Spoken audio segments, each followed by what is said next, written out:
people might call it nosy. We're just communal. Mm. Imagine how people are in the Caribbean and Africa.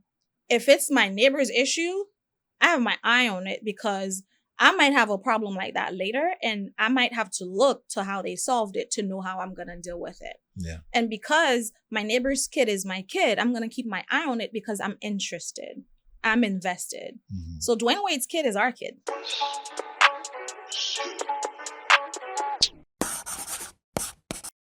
So, Dr. Carrier, thank you for coming on the show today. You know, for the people that aren't familiar with you yet or haven't been introduced, you know, can you give a brief introduction of yourself?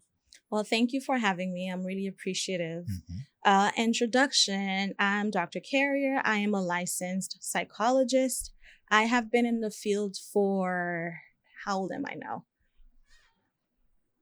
Over 15 years at this point. I've been in the field of mental health, and it is my great passion. What else do I do? I'm also a professor of psychology at a local HBCU. So if you are in South Florida, you know which one I'm talking about.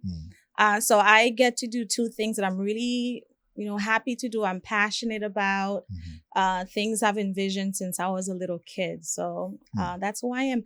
I also am a mother of two daughters. They are Malika and Zoe. They're 8 and 3. And I am married to a Haitian man.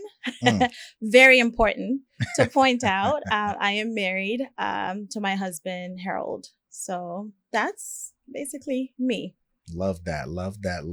The first off, the Black representation, just feeling that every single category you just hit, family, profession, the stability of that connection and relating to the audience. And so this is going to be exciting for me because I dive into the world of psychology. I don't ever take it too deep to where, they feel like they're in school, but, just bringing up terms of understanding things from a mental level and breaking down that mindset in a business fashion as well. And so you're the first psychologist we've had on the show. Oh, wow. Wow. I feel honored. Absolutely. Yeah. And so before we get into the meat and potatoes, we'll call it, you said since a kid. So you've always wanted to be in psychology? I have always wanted to be in psychology. Looking back, I was the kid who was psychologically minded. So I wanted to know about what people were thinking and feeling. I would write my family members letters, right? As an adolescent, asking my friends, how's your mental health? Right? Just like weird in that sense, always wanting to know about people's mental and their state. Also because I grew up in a really big family. So in the Caribbean, in most cultures actually, people live in households of lots of extended family members. There was a time when there were like 10 or 11 of us, women and girls, in one house, family members, my grandmother, my aunt, and cousins, right? And people who would visit every once in a while. So I learned to observe a lot, and I learned to be about relationships. Like the unsaid things about relationships. I would pay really close attention to things like that. Things about you have to say hello when you walk into a room and you make sure you say bye. I would pay attention to that. Oh, in this household, they don't do that. And these are really psychologically minded things. And so when I took my first psychology class in college, I was like, this is it. This is it. I was a pre-med student. For 2 years. I took my first intro to psych course at FIU. Shout out to the Golden Panthers. And I was like, this is what I want to do. And I've been doing it ever since. I've been a psychology major, then got into a master's, another master's, my PsyD, and I've been on that track since then. Wow. So in you switching from pre-med to psychology, what was that transition like for you after already spending 2 years in that field? Fortunately enough, I was taking courses that were in line with psychology anyway. Got it. Right. And it was already 2 years. So I was able to just like add on to get my core psychology courses. So biology, general biology was accepted. Chemistry was accepted into my psychology degree. Interestingly enough, psychology and biology are very together. Yeah. So if you start a major in biology, it's not hard to switch over to that major. So that was helpful. Got it. And which faction? So for the people that don't understand psychology too much, there's different branches, different factions of it. You know, which one do you practice? I am in clinical psychology. Okay. Which means that although I do research, especially at the university, I'm more into the one-to-one or maybe in group therapy, couples therapy. I see individuals in therapy. So the clinical side of diagnosing people and treating people on a one-on-one basis is the clinical side. And there is like a lot you can do in psychology. Absolutely. So much. Sports psychology is great. There's a big one coming. If you're thinking about, you know, mindset about money, right? Industrial psychology. It's big. It's big. There's community psychology, and then there's other things under that umbrella, like mental health counseling, social work is a part also of the psychology umbrella. So there's a lot of ways you can serve using psychology. No, absolutely. And so in being able to practice this, you know, what are some of the biggest myths you think you've faced going along the way that people have about psychology? Right. I think most things are about values. So people are going to say things, but if you know what you want, you stick to it. You know, one of the myths is there's no money in psychology. There is money in psychology. Let me tell you, you just have to base your decisions on your values. What do you want to do with psychology? And then you tailor your life around those values. It really helps. You will have to make sacrifices. Absolutely. Right? With every valuable decision you make, you decide, okay, you prioritize this over that. As an example, after I graduated from FIU with my undergrad, I chose a job that was paying me $10 an hour. Wow. Part-time. That's 20 hours, $10 an hour. Wow. That job set me up with my next job, which set me up for my next job. And now that job, that first job at 22, is part of my resume still. And you can see where I started, and it adds up, right? It might mean you take more student loans, which is my case, right? But it's value-based decisions. Where do you want to go, and what are the different ways of getting there? Also seeking mentorship. Talk to someone about this who's done this, right? Whatever you're envisioning, whatever question you have, talk to someone who's done it before, and they can help guide you. Got it. And so, you know, going through the courses and starting to go towards the higher level ones, going towards your masters and everything, you know, being introduced to people like Daniel Simons and Christopher Chabris and all of them, and some of these tests, the anti-saccade tests and the awareness test and all of that, you know, how prevalent is that kind of testing in when you do one-on-ones or group sessions? Not enough. Right? And not much at all, actually.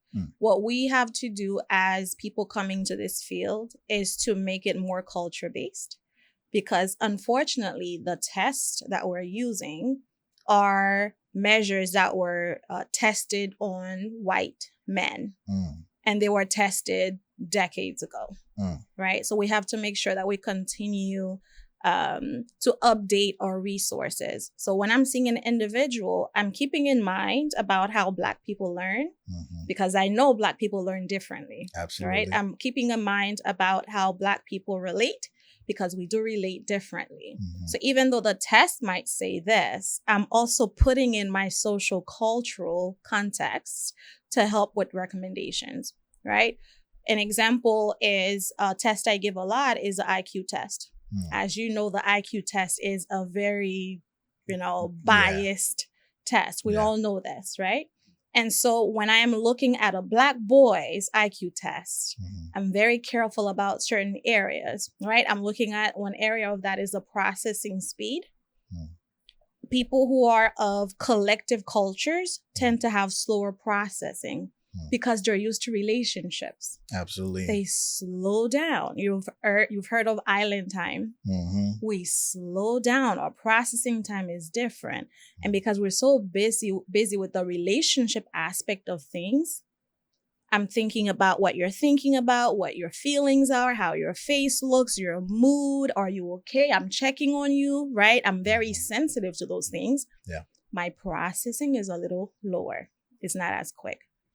But this is one of the things that when it's low enough, in addition to other things, you would diagnose somebody with ADHD, for example. The working memory is something else. Black people don't tend to have a good working memory, a short-term memory, because they're, again, so busy with the relationship aspect of things. So they forget, right? They'll remember long-term, and they forget things that don't have context. Yeah. If it's facts and figures and 1, 2, 3, we'll forget it. If there's a context to it, we'll remember it. So I think about all those things before I make recommendations to the school. Like, yes, it says this, but consider this boy's background. Consider his family. So I get to know my clients and patients really well so I can make accurate recommendations. So even though we're not using the test we're supposed to, or we don't have enough that are actually based on culture, all cultures, we have to have clinicians that are looking at the individual, looking at their families, their communities, their backgrounds, and then making recommendations about all those things that may be different. That's a lot more powerful than I think a lot of people will understand, just that approach in general, because it's easy for us on the outside to say something's wrong with this individual, but we never analyze the why or how that happens, or, you know, what to really process from there. And with your experience and everything that you know, what is your stance on generational trauma? Ooh. How much time do we have? It's real. It's true. It's been proven. And it is passed on through our, thoughts. It's passed on genetically. It's passed on through social learning. For example, social learning, if you notice that every time your grandma turns on the TV and there's police brutality, she sighs and then her shoulders go like this, and she has bad days, you might learn that's how you respond to police brutality on TV. So social learning, the things you notice your body is picking up on, you start practicing it, right?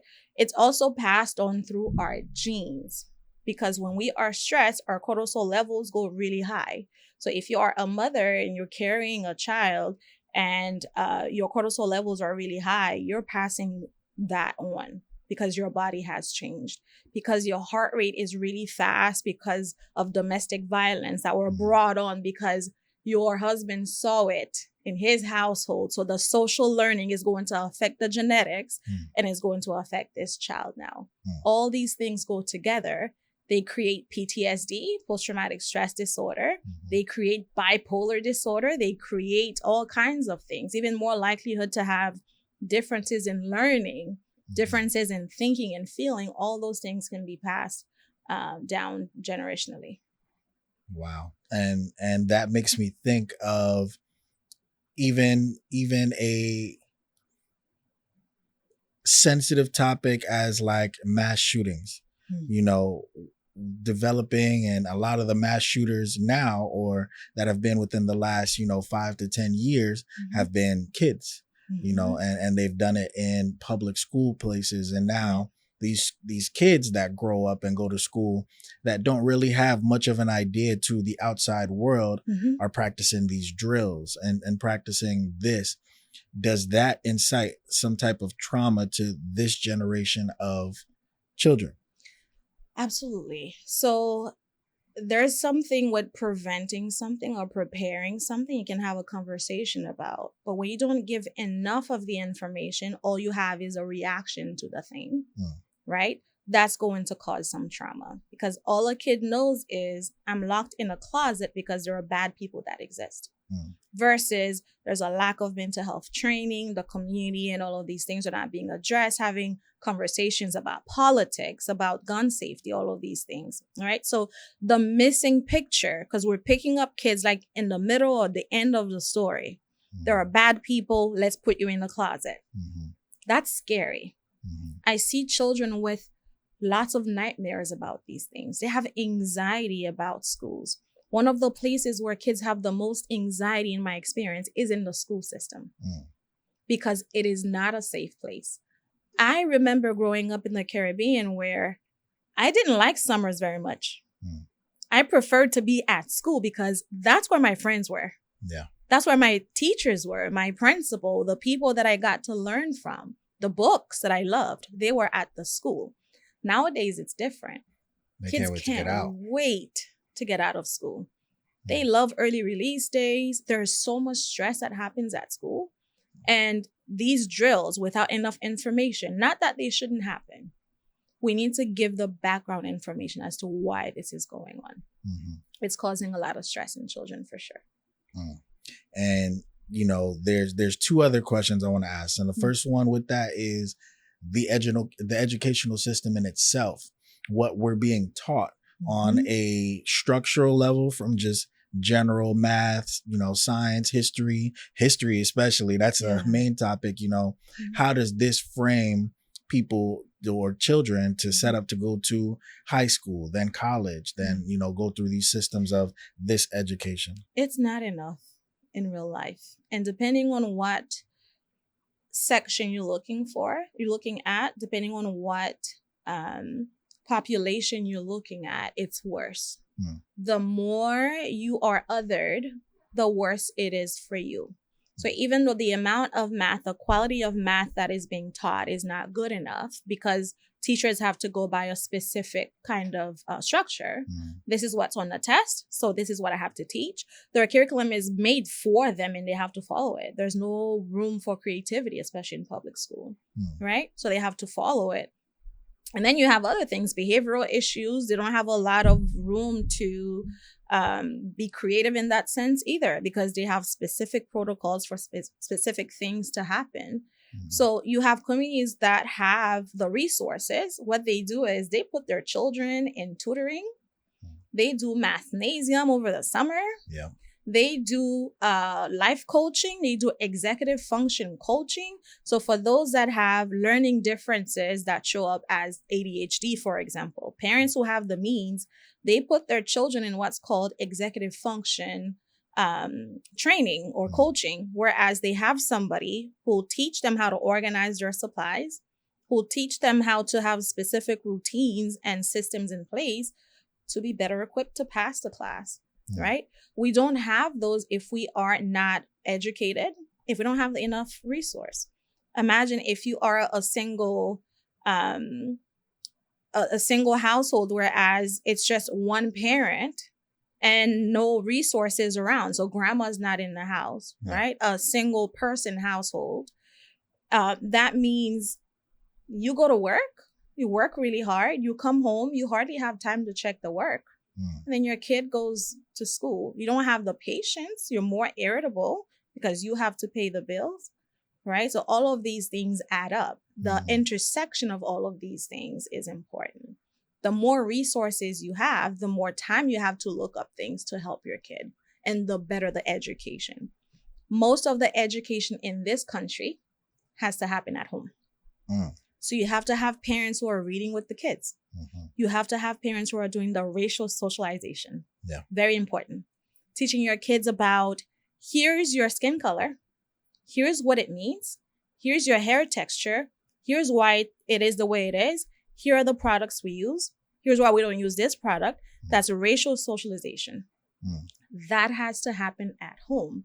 Because now, especially in these times, it's not happening at school.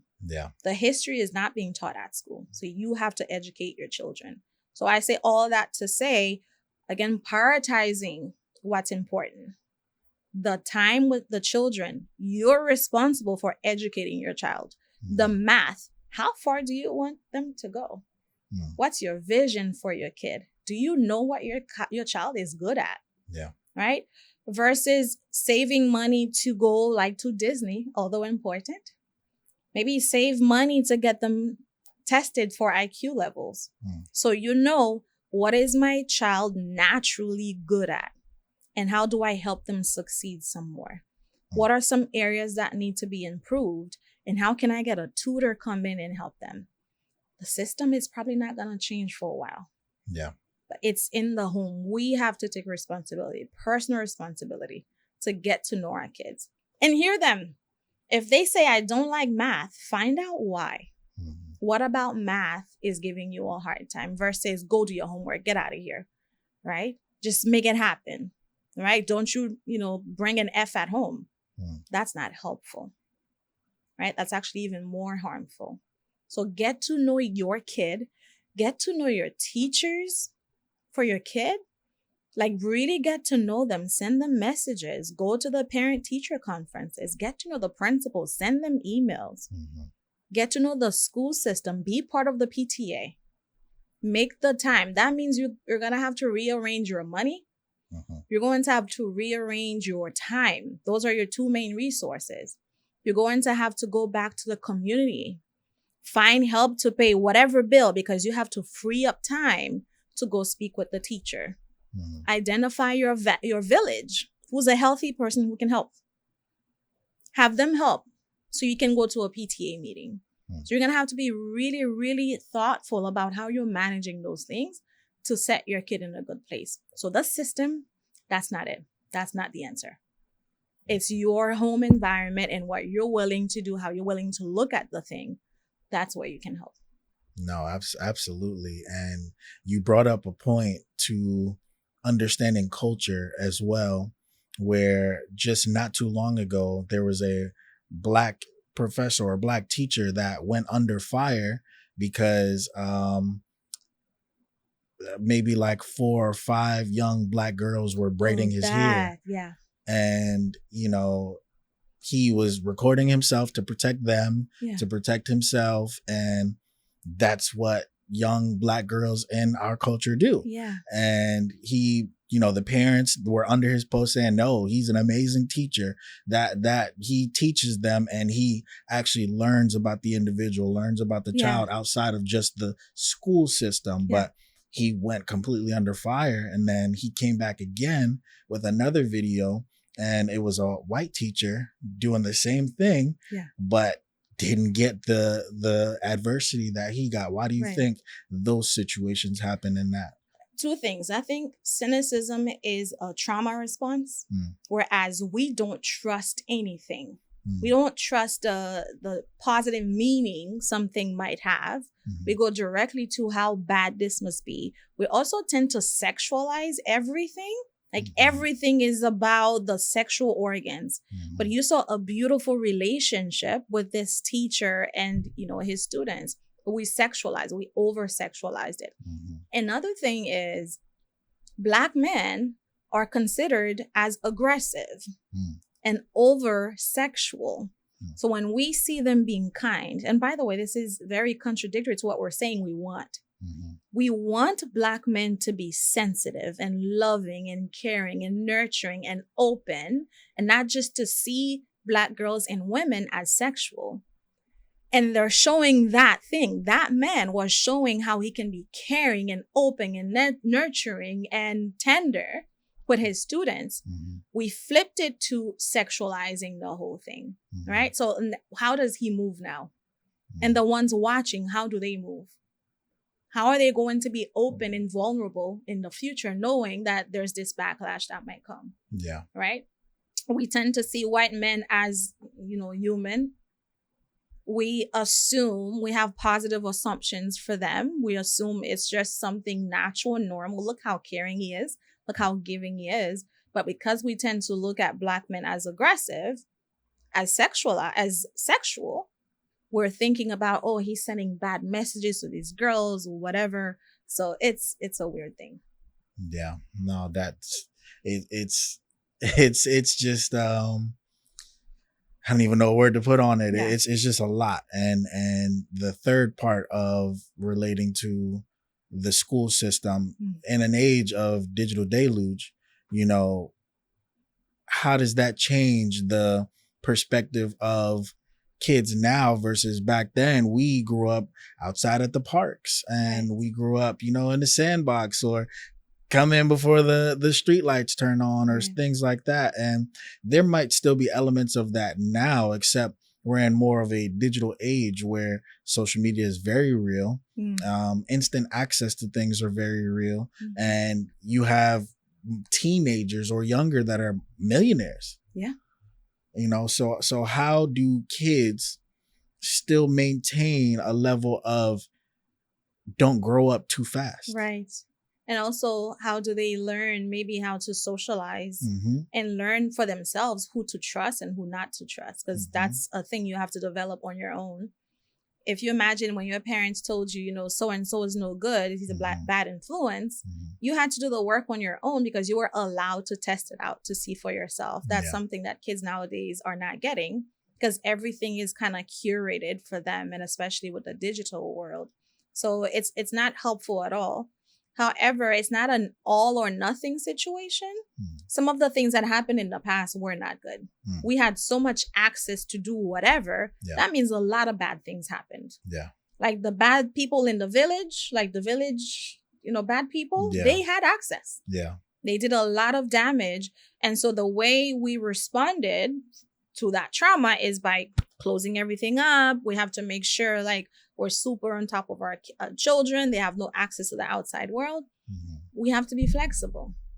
So we have to start being open to evaluate the parents of our kids, having them over. Remember in sitcoms back in the 90s, people would invite family members over and like get to know them, get to know their values, watch each other's children. We have to be open to doing more of that. Not to say they shouldn't have access to the digital world, because it's here. It's not going anywhere. We measure. Again, it involves a lot of work. You can't be a lazy parent in this time of day. It means you have to do a lot of research, a lot of work. You have to make sure you give your children something that makes sense versus just reacting to trauma of the past or what you would want it to be. You have to know what is good for your kid. There are some kids, because they learn and think differently, social media might be good for them. They actually get to practice some social skills in that way. That's what is safe for them before they're ready to go to like the playground or whatever. So you've got to know what kid you have. How are they able to manage whatever situation? And how do you know? You watch them. You spend enough time with them and keep an open mind, keep your ears open to hear how they're functioning at school, who they're socializing with, how they make those connections, and then see what works best for them. It's trial and error. You can't close them up so much that they have no resilience skills, right? And you also can't open them up to make them easy access. Especially this time where we are in the world, where human trafficking is a big thing. Especially here in South Florida, it's like it's a big target. It's a place where human trafficking is happening. And who are the biggest targets usually? People of color, Black girls, Black women. So we do have to be careful. There's reason to be cautious. We also have to find out what are the safe places and who are the safe people, and how do we bring those resources together to help them learn to socialize, learn to be outside, have less fear. That's important too. No, absolutely. And this one is going to be this one is going to be some water. This one's going to be a question that has a lot of sides to it. Okay. How do we navigate teaching on all levels, you know, once your kid is a child, to them being a teen, to them being an adult, but more so for the early years? There is an agenda going on right now where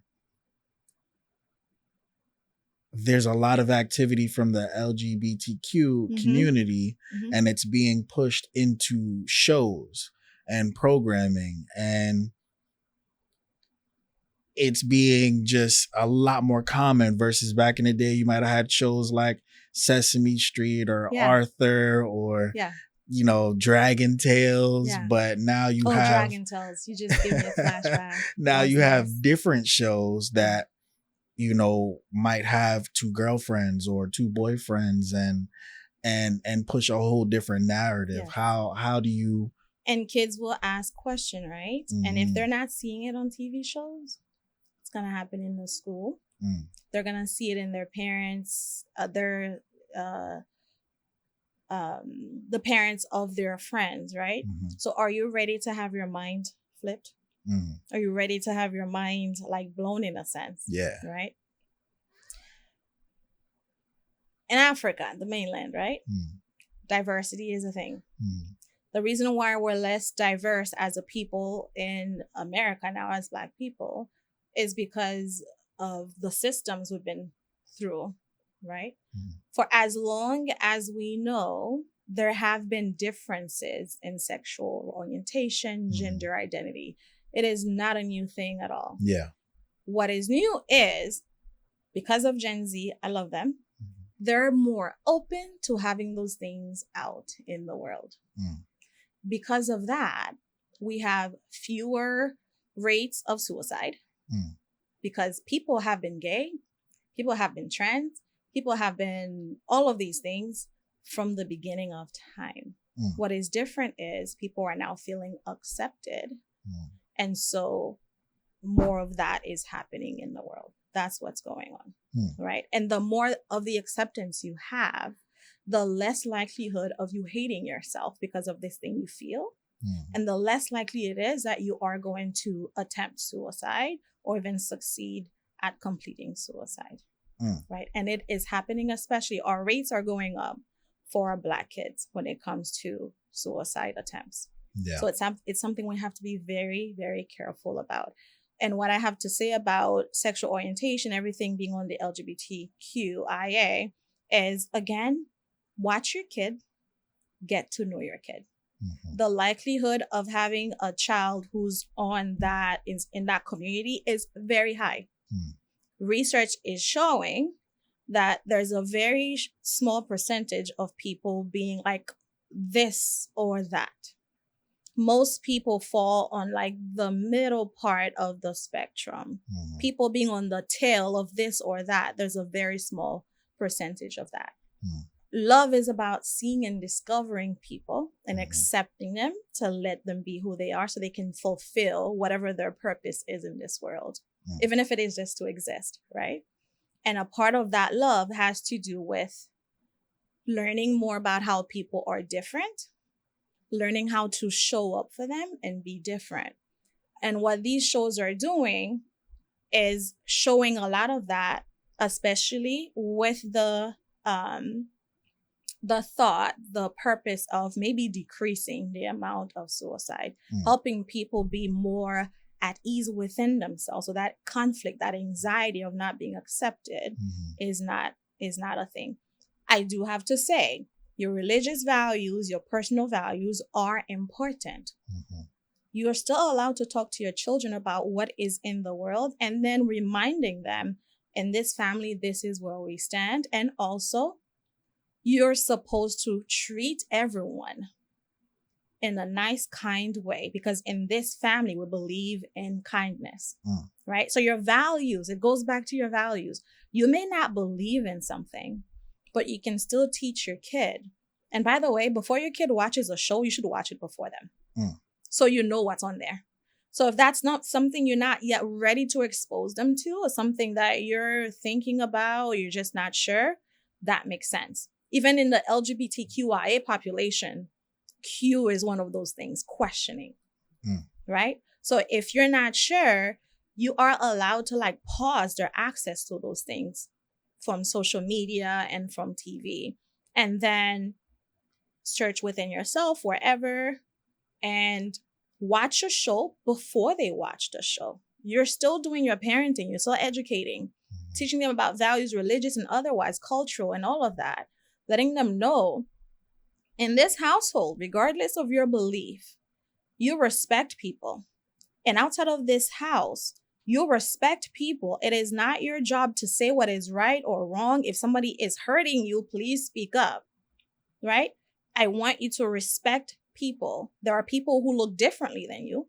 They're not any less than you. They're not more than you. Teaching them you're not more or less than anybody. And no one is above you. No one is below you. You see something you don't understand, bring it home and we'll talk about it, because they will have questions too. That right? Was literally like that was a flawless answer to that kind of question, because it's usually always answered in a way of pick a side. Yeah. And there's no middle ground, but there actually is middle ground. And, you know, that brings me to the point of a specific situation with control of mindset. And so, for example, Dwayne Wade's, you know, son, daughter, you know, the age factor was what a lot of people played on, where she made a decision to want to change. And how do you navigate those waters when your child is not of a legal age yet to make a life-altering decision in that way? It's a legitimate question and concern. And you know how I'm going to say something about our community is, people might call it nosy. We're just communal. Imagine how people are in the Caribbean and Africa.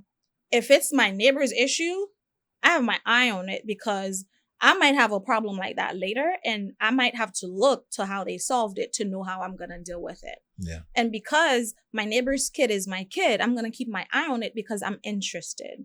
I'm invested. So Dwayne Wade's kid is our kid. No wonder we have lots of thoughts and questions about it. No wonder we're concerned about it, and we're watching to see how they're resolving it all, right? However, when you are in a family system and you have the dad and the mom and stepmom and the child trying to figure it out, there's no way you know how it came to be. You better believe there's lots of professionals involved. You better believe they have a psychologist, a psychiatrist, whoever else, endocrinologist involved. And so they're doing the best they can. I promise you, they are doing the best they can to serve this child, their child, and their family. So do I have my feelings about it personally? Yeah, because Dwayne Wade's kid is my kid. I'm watching it from that standpoint because I'm a communal person. I'm about community, and I love children and families. I also know boundaries. That is not my problem. And I promise you, because they have financial means, because they're open-minded and they're looking everywhere, they have mentors teaching them all kinds of things. They are doing the very best they can. And I leave it at that. Wow. Okay. And so I want to take a pivot to the more business side of things. And so, you know, SSA.gov, Social Security Administration, put out last September, September 2023, the statistics for the average of what the households make and individuals make and communities. And so for the Black individual, we make $41,600 a year. For white is $68,000. For Hispanic is $40,000, and for Asian is $78,000. And so from a mental standpoint, on just these numbers alone, why do you think there's such a difference between all of these communities? It's such a difference because of how we measure worth, right? And I bet you when they look at, if they divide it into Black men and Black women, even though we're noticing that Black women are getting higher education than men are, you'll see a huge gap there too. So it all comes to how we're measuring worth, unfortunately. And it comes from, we're seeing Asians, at least we think they're the most valuable, most important. And we also have different races that come under that. It also comes with actual education and access to education and other things, access to kinds of jobs. Who's likely to go to what school? Therefore, who's likely to have what resources? We talked before about executive function coaching, for example. A lot of the kids I've done that with are actually Asian kids, right? That is not something that is taught in school. These are parents who have a specific vision. For you, I noticed you're struggling with organizing your things. I'm going to move around my money, move around my resources, and get you that training to get you to that place. They have a set kind of moves, right, to get the kids to where they want them to get, right? Discrimination is out there, racism, right? Gender biased thoughts about occupation and jobs, whatever. There's also a lack of flexibility in certain people, right? So I have to do this job. I have to get this certain kind of career. I have to do this kind of degree. We're not opening up our horizons to do different things because we have different schemas or beliefs about things. In school, there was the nerd. In the Caribbean, if you're a nerd, you're the popular one, right? If you're the one who can figure out this math problem, you're the popular one. When I moved here to this country, it was the complete opposite. You better not be smart or you're going to be bullied. So we have kids that grow up with that mindset. They stop showing up as smart. They stop being flexible when they're with their intelligence. They also don't learn in what ways they're good, in what ways their minds work, in what areas they can focus. Parents are busy, right? You might have thoughts about whether this is done in a way that's systemic, in a way that's like on purpose, keep the parents busy so that the kids can, not be successful. And if that's the thing, we need to take it back. Focus on our kids, pay attention, lead them to certain careers, depending on what they're really good at. And us parents or grown-ups, I'm a grown-up. Are you a grown-up? Do you feel like a grown-up? Yeah. I can't believe I'm a grown-up. But yes, the older people, we have to be more flexible. Yeah. We don't have to do one job. We might have to do this and we're good at it and then learn to teach it to somebody else. And you bring in more money that way. And that opens you up to give to the next generation and mentor them and all of these things, right? And we have to start again, racially socializing our kids. And so to even piggyback off of that is something that I've asked a few times on the podcast, and I'm interested to see your perspective on it, is tough times create tough men create good times create weak men, weak men creates tough times. It's a never-ending cycle. Right. And so even with some of the adversities that we might have grown up with and having to experiment, having to figure it out, having to charge through it, we're in more of a hardened state for us personally, but we're willing to give our kids the world in the future. Is that actually setting them up for a level of success, or when they meet adversity, they won't know what to do? Oh, you said a lot there. And there are so many ways to go with that. I strongly believe, and we see it, that if you don't know what happened in the past, you don't know how to create a different picture. You don't even know how to move in the present. One of the most popular African thought is, especially in West Africa, is Sankofa. I'm sure you've heard of Sankofa before. Going in the past, look at it. Don't stay in the past now. You look at it in the present so you can actually inform how the future goes. There is a lot of children right now with lots of access to things, materials, because their parents were neglected, because their parents didn't have enough, right? We have a lot of millennial parents raising children with the highest, brand of whatever, right? Do take the kids to Sephora, but not, to spend a certain amount. Give them a budget. It's important to teach them self-care. It's important to give them a taste of luxury. Very important. But everything has to be measured and moderated. Don't give them too much, because they're going to expect the too much without knowing what it took to get there. So do tell your children about who you actually are.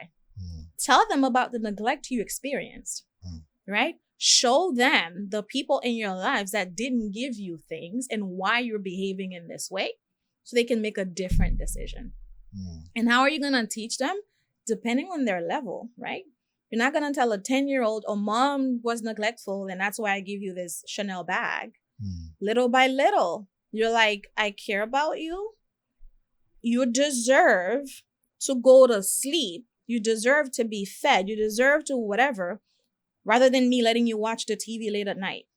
You deserve to buy a new book versus that new bag you want. I care about you so much. I love you so much. I will give you a book versus this perfume. Right? And then as they get older as a teenager, remember that time I bought you the book and not the perfume? It's because when I was growing up, there are things I needed that I lacked. And I want to give you the things that actually matter because I know you. Right? So you're adding on, and then they will know you and they'll know why you made the decisions. But the first investment, you have to know yourself, right? You have to know that you're over giving because you were under-mothered, under-fathered, and now you're overdoing it and it's not making a good impact, right? So we have to be mindful. Why do we do the things we do? Is it a trauma response? Is it about the kid? Is it something you wish you had? Right? And you're not here to, although it's a part of it, to parent yourself. You're not a parent to undo it. And you are not a parent to correct it. That is done. You correct it by going to your own therapy, see your own coach, your own spiritual counselor, journaling, meditation, retreats, whatever, couples therapy. You do that work for yourself, then you'll know when the things are happening with your child that have nothing to do with your child, right? Because we tend to we either go the opposite way or we do the thing that was done to us. So we have to be very careful about why we do the things we do with our kids. No, 100%. And that brings the second part of that question as when we live in such a systematic world, because that's what everything is, and it's easy to give up on people nowadays in the first year or 2 years or 3 years. But we have to understand that from our entire lives, from pre-K to 12th grade, we're in a systematic system of learning things a certain way, especially in America. If we didn't go to school at the same time, but if we went to school and you had to write on a piece of paper, I guarantee you would have to put your name at the top. You'd have to put the date. Yes. You'd have to put the class. Yes, there's a specific structure. Exactly. And so when the system is teaching that much of a structure in certain things for so long, and structure happens on so many different levels, environmental structure from who you're surrounded by constantly, and it forces you to think a certain way. How do we combat the outside mindset of what we might want to teach our kids? First, you identify what's of value to you, what's important to you, right? You ask your parent, you're a parent, why are you a parent? There are a lot of people who are having children because it's what you do.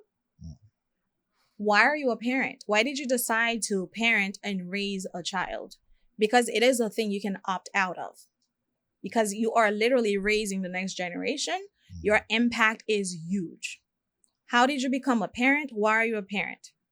Even if you didn't know before, you just met somebody you really liked and you had sex, you're a parent now. It's not too late to ask, what is my purpose in this impactful job? What do I want to make out of this? How do I turn this person? How do I help them, guide them? Because you can't create them in your image or whoever image. How do I guide them to be who they're supposed to be? How do I pull all the best things out of them that's already there? How do I identify it? How do I, nourish it? How do I bring it out, all the wonderful things about them so they can serve the world, serve themselves and their community? You have to ask yourself these questions. And when you figure out why, and then you say, how do I do this? Right? Why did I become a parent?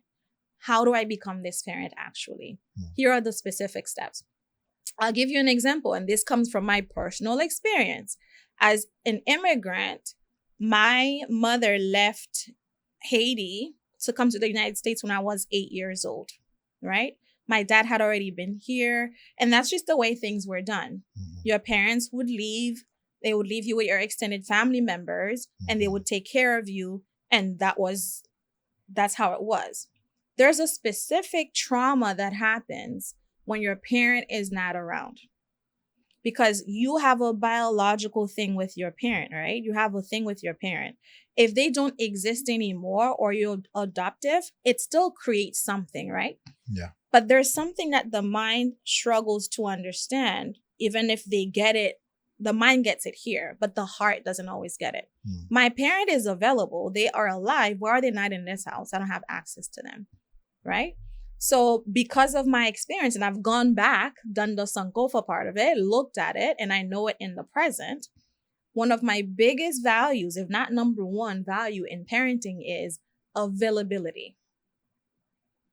I need to be available for my kid, not because it's a selfish thing, because that happened to me. I'm trying to recreate and fix it, because I know the research shows it. Not being present physically, emotionally, spiritually for your kid, it creates invisible damages. So availability. Why am I parenting? Because why am I a parent? I want for there to be more Black kids around. I want for there to be more love, more joy in the world. And I believe that is in my family, the joy and the love, the community and all of that. So I wanted to have more of that. I wanted especially to have daughters, right? And thank God I do. It worked out that way. How do I parent? By actually being there to see the joy and bring it out, right? By being available, the presence. You have to decide why and then how am I going to do it? Pick out your specific values. Availability is one. Spiritual connection is one. Education could be one. Like whatever your value is in parenting, focus on that. And that'll give you the results you're actually looking for. That's powerful. And with that, it makes me think about, because you brought up research, it makes me think about the unexplained now. You have works from people like Dr. Joe Dispenza or, Elizabeth Loftus, actually. And Elizabeth Loftus is going back to the early 1990s where she started doing her test with, I believe, psychotherapy. And in those tests, over time, being presented with certain situations, subconsciously people would submit to things that never actually happened to them, being undergoing trauma, drug abuse, all of these kind of categories, and they would full on believe that they went through it. And from some of the things that Dr. Dispenza talked about, people grow back organs. And he said if he didn't experience it, he would have thought it was real. Right. And so how do we explain some of the inexplicable? Yeah. The mind is a powerful thing, is the simplest way to put it, right? When we talk about false memories, there's a trigger there. There's something. The mind picks up, our brain picks up so many visual things, especially because our visual sense is the most busy. It captures the most amount of information. So just picking out a visual kind of thing, you can create a story in your mind. And we have neural connections. I mean, think about if you have a 6 or 7-year-old in your life. They're good at lying. They are very good at lying. And I promise you, they're not trying to be good at lying. The reason is their brain has had enough of this information, the visual side, the things they've heard, context. You ask them something, they're able to come up with an answer like that. Their brain is that quick at making a story together. And because they haven't yet learned how to inhibit. What do I not put? What do I, put in? Their brain is able to come up with these things together. That's how our brain is. It can connect and do whatever. And psychology, everything about it is biological. Yeah. Everything psychological is biological. So if we can do something with our mind that never happened, we can experience things physically too, right? You think about things like hallucinations, seeing things that don't exist. Our brain is creating that thing. The delusion, believing something that's not actually there. Our brain is actually creating that thing, and we can tell. If we do some kind of image and we can tell what parts of the brain are firing, what parts of the brain are enlarged that create those kinds of experiences, they are explained by science. And by the way, the spiritual things that we as Black people talk about, believe in, a lot of these things are actually very scientific too, right? If you are somebody who's religious, who's very into God, you know that God is the first scientist, actually probably the only scientist, and we're just like made in his image. Everything we're discovering right now has always been here, right? We're just tapping into this new information little by little. Same thing as parents, we teach our kids things little by little when they are ready, right? In age appropriate ways. So things that are unexplained, spiritual, they a lot of times have scientific ties to them as well. And so that brings me on the topic of fear. And so with fear now that we're talking about this, the spiritual warfare with it as well, you know, there was an experience that I had younger and you made me think about it in this way.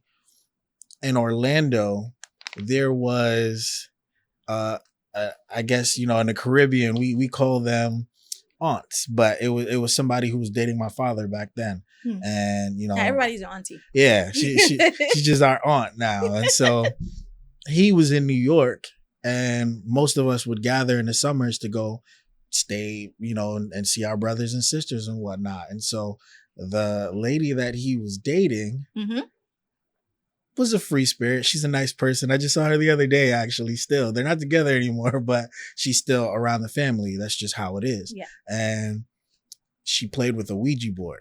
And so this is right before. Oh, this is fun. I got there, and this is right before myself and like 3 or 4 of my other brothers and sisters got there. And so with the other little kids that were there, which was about 3 of them at the time, they played with a Ouija board, and their stipulation to playing with this Ouija board was to turn off all the lights in the house, go in the garage, close the door, hold hands, light the little candle fire stuff, whatever. And then they were asking to send a friend to play with them or help or whatever. Yeah. And she's doing this with little kids now. And so apparently one of the little kids opened their eyes or let go of the hand and broke the circle. And next thing you know, the garage door swings open and they hear footsteps run into the house. And so a week later, I come there and... Oh, so you weren't there at that time? I wasn't there at that time. I come there. I'm happy. I'm seeing my people, you know, and she gives us a disclaimer. And I'm young at this point in my life. And she's like, yeah, just want to let you know a few weird things have been happening around here. And I'm like, weird? What are you talking about? Weird? Like why is it weird? And at that point in my life, I had always had a weird relationship with horror. Like, in what way? My mom and all of them used to like horror things, and I thought I liked it because they liked it. And whenever I would try to face it or watch it, I couldn't do it. Yeah, you know. And so now I love horror because I chose to face those fears instead. But back then, I didn't really know what was going on, if it was real, if it was fake, if whatever. And so fast forward back to the house. I didn't know if it was my mind playing games with me or if it was reality, because there were things that would happen that I couldn't explain from the standpoint of what she started mentioning and the fact that it was happening to other people as well. I couldn't tell. How old were you? I was maybe around like 11 or 12ish, and I couldn't tell how real anything was, but it escalated so much to the point where at first, like, the light started flicking off, and the light is on the inside of the bathroom, and so somebody would have to come in there to turn it off, and I'm in the shower, and then it goes off, and I'm looking at the switch, and then switch it back on, and I'm like, all right, well, I don't know what's happening here. I'm young, but I'm processing all of this, and then my brothers and sisters like, oh yeah, it keep happening to me too, and then like stuff started opening up, doors, all of that stuff, and it got to the point where my young sister one day, she woke up crying, and I heard her. And we had the room right next door. It was the girls' room. All the girls slept in this room, or the boys slept in this room. So I went over there, and I'm like, "What's wrong?" And she's like, "There's a pink grandma in my closet." Oh my God! Yeah, and the closet is like right next to the door, and it was like cracked open. And I'm like, "Oh, it's okay, just go back to sleep." Trying not to let her panic, but I'm panicking, and I don't know. It's because what she told me. Again, this is all mental. I don't know if it's because what she told me. I started seeing, like, I guess the bottom formation of what was like a gown and slippers. And I went into a state of shock, I guess, because I couldn't move or I felt paralyzed and I didn't know what to do. And she eventually fell back asleep. And then I sprinted out of that room. And the next morning I told my aunt, I said, look, listen, I don't know what y'all did, but something's got to give. Something has to change. And eventually a lot of other weird things just started happening with them. And we all started sleeping in the living room together. Yes. And once we all started sleeping in the living room together, the living room didn't have any doors. And so because it didn't have any doors, you could just see the darkness in like the hallway, the kitchen, all of that stuff. And there were some nights where you would wake up and it would just look extra black. And you're like, I don't see any moonlight. I don't see whatever. And you're just kind of like staring into the darkness. And I felt like that made me think extra things. And I saw my aunt like breathing super heavy one night, and she woke up, or I woke her up, and she was like, yeah, I felt like somebody was just pressing on my chest super heavy and I couldn't breathe. And I couldn't tell if she was being serious, because even though all that stuff was happening, again, she's the one who triggered the Ouija board. I couldn't tell if she was messing with me or not messing with me. But I say all of this to say, is this real? Is it real? Well, two things I'll say about that. So I'm not here in the capacity of a psychologist, like with a like patient or client. This is like us talking, right? Is this possible? Yes. One of the things we have, even in the book we use to help diagnose, is if it is something that is culturally experienced, meaning if the people in this culture experience this thing as a spiritual thing, it is normal, therefore it's not diagnosable, right? So like lots of people, by the way, lots of Black people who take the test that looks at personality will find, especially for Black men, they'll diagnose or overdiagnose Black men with schizophrenia. Over depression, by the way, which is likely to be their experience. They tend to overdiagnose Black men with schizophrenia because Black men will endorse things like believing in the spiritual, believing in magic, believing in something invisible outside. That is a cultural experience of Black people. That is a communal experience of people from the Caribbean, right? They're very spiritual.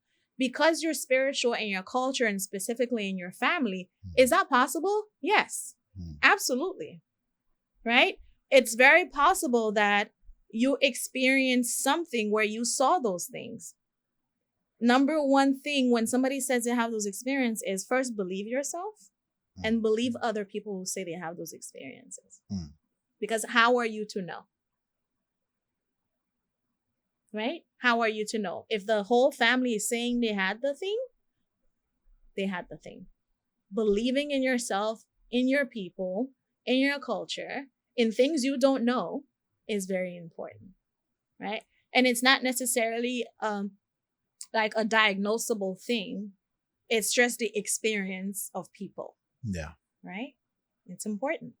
No, absolutely. And it's just the difference from then to now is because of a situation like that, it made me want to, fear has two meanings for me, forget everything and run or face everything and rise. And, I've always chose the path of face everything and rise. And so I started diving into every single horror movie and watching all of it to the point where now I'm not sure I believe it. And that belief makes me stand on a different ground in different terms, because I'll go into certain situations and I won't feel the same. And what I realize is that feeling or that belief structure to it is what triggers a lot of mental processes. And so the course of my brain plasticity over time has just developed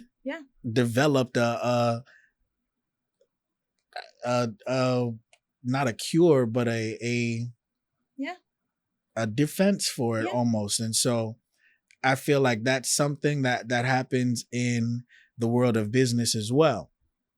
Being able to dive into systems and structures and see behind the smoke and mirrors of how certain, businesses are set up, or certain echelons are set up, or whatever is set up. Because I didn't go to school for business necessarily, and I didn't, have a crazy mentor or everything, but from experimentation and figuring things out, because that's what science is a lot of experimenting and throwing things against the wall.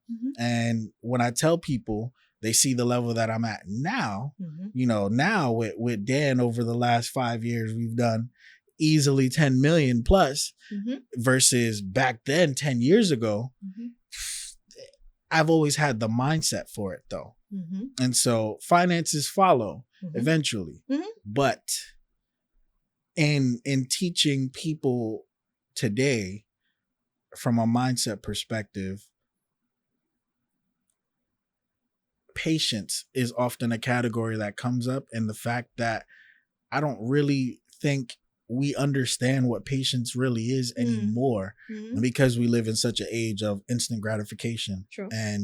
and we're overstimulated with results and overstimulated or compared to our peers or people that aren't even our peers that we might have access to because of social media. So that makes me bring up the topic of how do we navigate building business where, how do I want to frame this? How do we navigate building business where we also don't understand, yet people look to us for answers without being fake? We don't, saying, I don't know. I don't know yet. And also having the value of power sharing, of, can you help me look? Like, are you willing to assist me in looking for this answer? Or extending it to, this is an answer I don't have.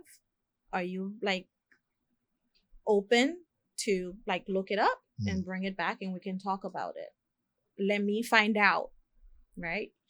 I think it teaches humility, and it's power sharing. When we are in the business of the thing we do, we want to look as competent as possible, which makes sense. But there's such a thing, especially to generations coming up, to give them the power of vulnerability in saying, I don't know. Can we look it up together?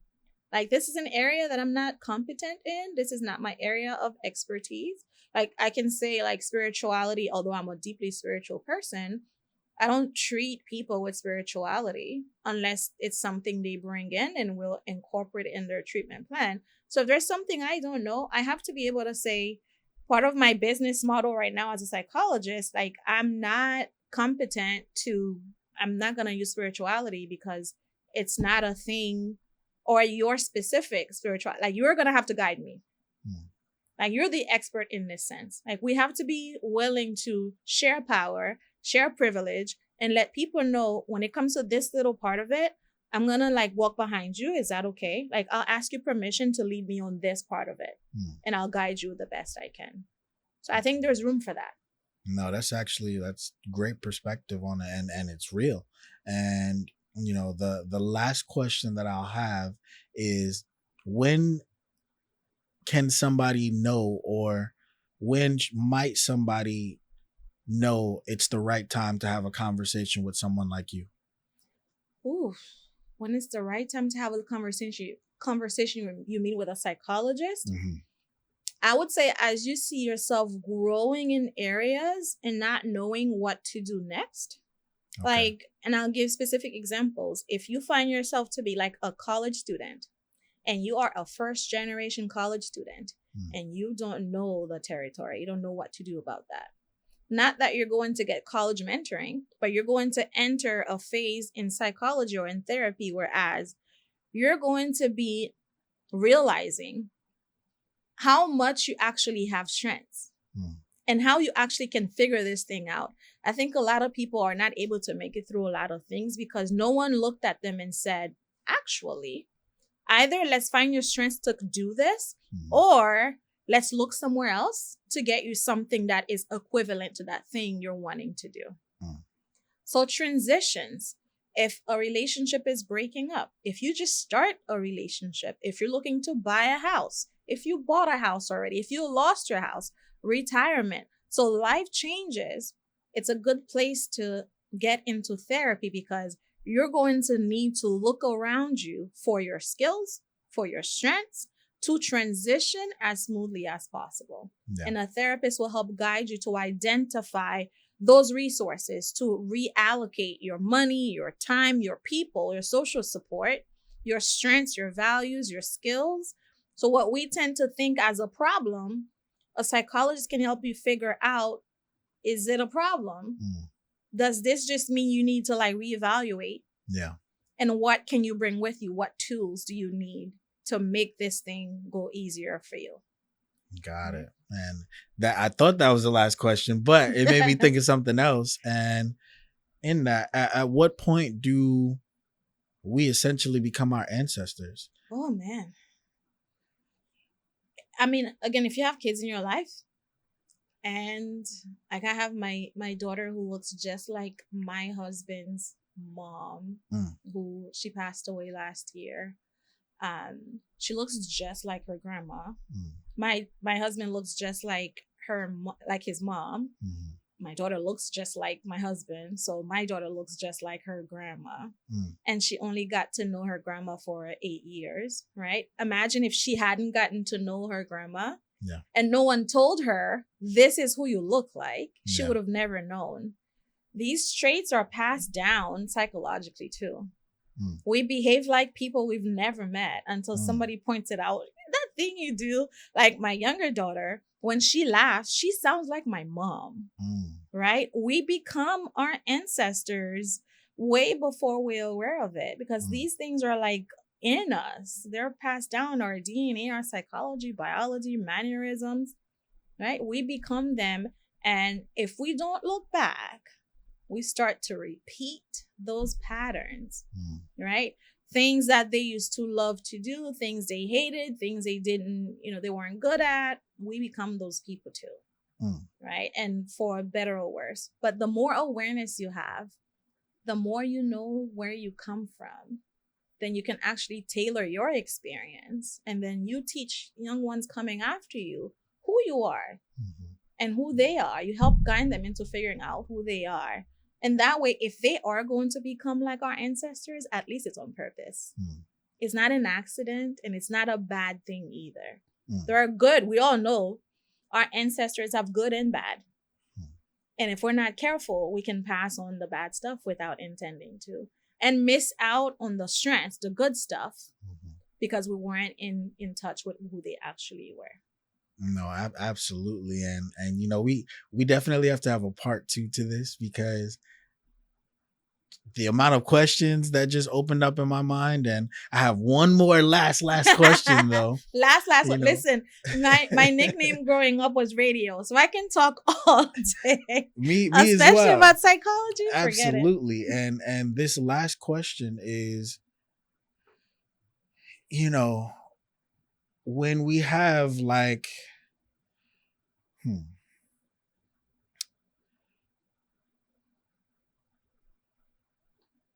I don't know exactly how I want to phrase this. Go for it. This is a safe place, right? Absolutely. Okay. This is when we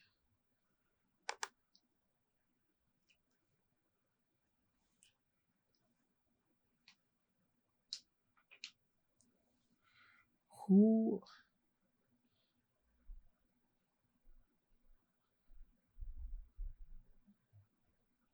I feel like I'm going to say something different from what I originally was going to say. Yeah. And it's not going to hit as hard. What were you going to say originally? I don't know. Originally, I was going to say something like, how do we become prominent community-wise? Because if we look back at like the Rosa Parks or the Martin Luther Kings, the Malcolm X's, that kind of stuff in relation to history, who becomes our historical figures now? And how do we really put certain individuals on that kind of pedestal? Okay. One thing I want to address about that, and I see that a lot, whereas we're wanting to be prominent heroes and sheroes in our community, what I would ask is that we become different than them. The reason why we had to have them was because of struggles. Yeah. I'm hoping we become people because we're thriving, and those are our heroes and sheroes. If you notice, both of those men died leaving young children and wives. We don't want to be them. We don't want to be in circumstances whereas we die and leaving our kids and spouses to like live and struggle with that trauma. We don't want those narratives anymore. What we want is to become heroes who are doing the things you're doing, talking about mindset, and to be known in that framework, right? And we need all to be heroes and sheroes in our own families. Being the one, I am a first generation college student. I've done enough. If I quit today, everything I'm doing, I feel good about that. And in that way, I'm a shero. I'm raising daughters who can talk about their skin in a positive way. That's got to be good enough. One of the reasons why we're wanting to have heroes is we're reacting to trauma. Who are the white heroes? Do they have heroes? Are they looking to find heroes in their communities? Or are they looking for people to be generationally wealthy and have access to resources to help make decisions? And if we're talking about those kind of heroes, politicians, people to, respond to the call and change policies, whatever, they're at your house right now. They're your kids. Those are your heroes. Your nephews and nieces, right? Changing the narrative about what it means to be part of a community, to be strong and whatever. They're your kids. The ones who talk a lot, the future lawyers, the ones who are quiet because you're observing, they're living in your house. You just have to recognize them and push them and encourage them and support them. Let them be who they are.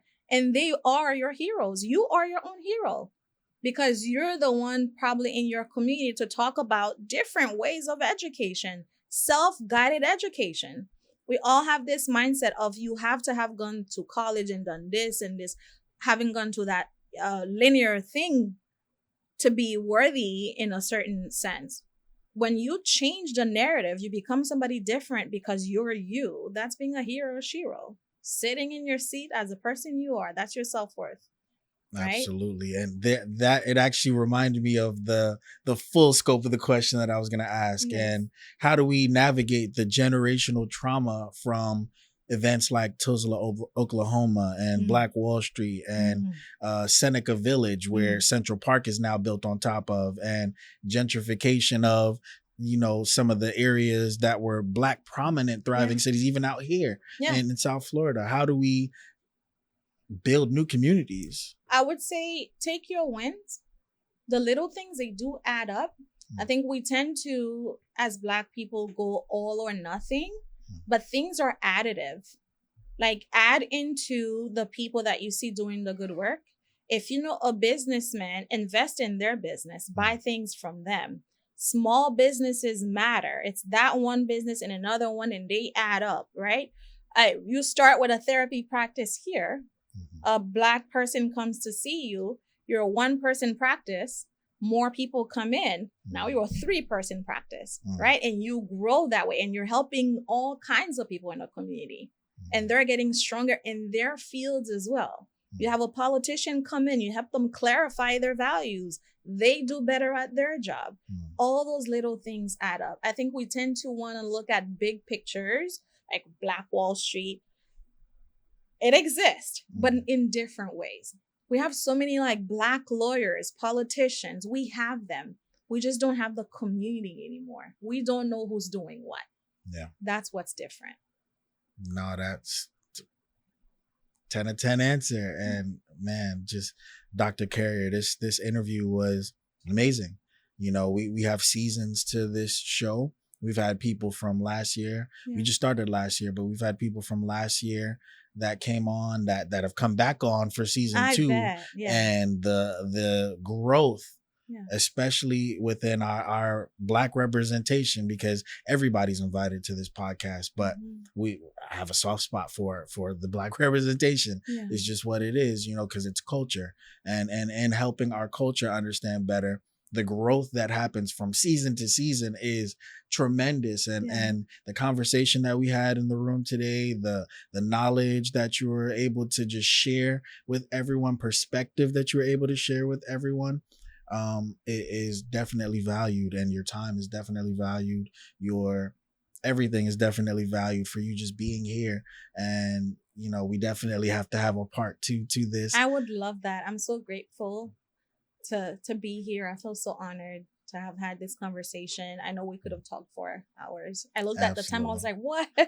Yeah, so I'm very grateful. Thank you for having me. Absolutely. And so is there anything that you would like to leave the audience with, that these are people that are in the beginning stages of their businesses, or some have the business and they're looking to get to the next level of it? So from a mental perspective, how should they navigate? I would encourage flexibility in everything you do. Right? Flexibility in your thoughts, whereas you may not have the outcome you were looking for, but if you keep trying, you'll get there. And also, if you're making decisions, make sure you're making decisions based on what is good for you, a value you have, versus watching what somebody else is doing. Because it's not coming from you. If it is just watching somebody do something and replicating it, it's not going to be the same. And the same thing, if you watch somebody copy you, let them. It is not going to look the same. It's not going to have the same spirit. So be flexible, be easy on yourself, get support if you need it. Get therapy. It really helps you clarify what you're here for, and it helps make your moves, your decisions a lot more smooth. Absolutely. And if people wanted to inquire about your services, your time, find you on your website, anything like that, where could they do that? They go to sankofapsychology.org. So it's sankofapsychology.org. They can also go on to Growth Therapy, which is a platform I use. Headway is also a popular one. So if you just put my name, Dr. Carrier, you'll find me. Okay. Amazing. And there you have it, guys. This is another amazing episode of Attractive Mindset. I'm your host, Mastermind Rich. And as we always say, make sure you like, share, and subscribe. And we look good. We live good. Life is good. Talk to us. We talk back, and we're out.